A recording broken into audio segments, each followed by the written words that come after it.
Bank loan civil కరెక్ట్గా ఉంటే 60% are 80% ఇట్లా లోన్ అవైలబుల్ ఉంది. ఓకే ఓకే సివిల్ కరెక్ట్ ఉండాలి. సిబిల్ కరెక్ట్ ఉండాలి. Okay nice sir.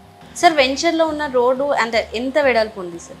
అదే 100 ఫీట్ రోడ్డు సెట్ బ్యాక్తో ఇచ్చారమ్మా. హెచ్ఎండిఏలో 100 ఫీట్ సెట్ బ్యాక్తోనే మనకు ఇచ్చారు లేఅవుట్ పర్మిషన్. అంటే ఫ్యూచర్లోని ఎలా ఉండబోతుంది అంటే చుట్టుపక్కల మీరు అన్నట్టు 200 మీటర్స్లోనే బస్సు కానీ లేదంటే మనకి ఓఆర్ఆర్ దగ్గరలోని ఫిలిం సిటీకి దగ్గరలోని 5.5 కిలోమీటర్స్ దగ్గరలో ఇంకా ఫర్దర్గా ఫ్యూచర్లో ఎలాంటివి వస్తున్నాయి అంటారు? ఇంకో మేడం, ఇప్పుడు విజయవాడ హైవే కాబట్టి ఇది ఇప్పుడు రేపు మొత్తం గ్రోత్ అంతా అక్కడే ఉంటుంది.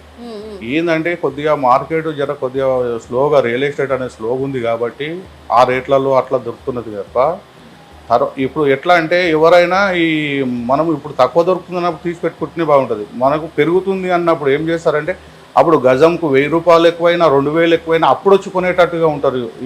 ఎట్లున్నది అంటే నేను చూసినాను, నేను 2003 నుంచి చేసుకుంటూ వస్తున్నాను రియల్ ఎస్టేట్లో. ఎప్పుడైతే మార్కెట్ పెరుగుతుందో, మార్కెట్ పెరిగినప్పుడు అందరు వస్తుంటారు నాకు కావాలి అప్పుడు 1000 ఒక్కొక్క రోజుకు 1000 రూపాయలు ఇట్లా పెరిగింది ఉంది మార్కెట్ 2006లో చేస్తారు. అట్లా ఇట్లా పెట్టి కొనేటట్టు ఉంటారు. కానీ ఇప్పుడు ఉన్న రేట్లో తీసుకొని పెట్టుకుంటే వాళ్ళంతా గొప్ప వ్యక్తులు ఇంకెవరు ఉండరు.